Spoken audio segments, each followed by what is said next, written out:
In today's video, I'm going to teach you how to remove a saved Gmail account from the computer. Sometimes when you use a shared computer or even your own device, you might notice that your Gmail accounts stay listed on the sign-in screen.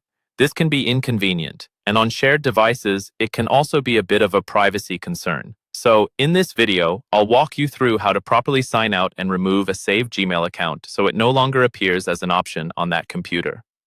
First, open your web browser and go to gmail.com. If you're already signed into one or more Google accounts, you'll see your inbox, or you might see a page asking you to choose an account. Look to the top right corner of the screen for your profile picture or your initial inside a circle. Click on that. A small menu will appear, showing all the accounts that are currently signed in on this browser. In that menu, choose the option that says, Sign out of all accounts. This makes sure that every Google account currently active in this browser is fully signed out.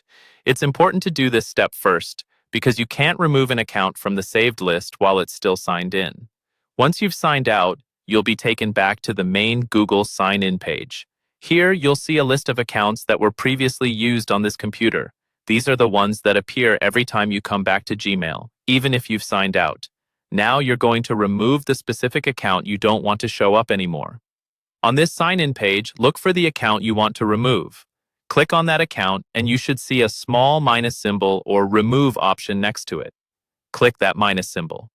A confirmation message will appear asking if you're sure you want to remove this account from the device. Confirm that you want to remove it.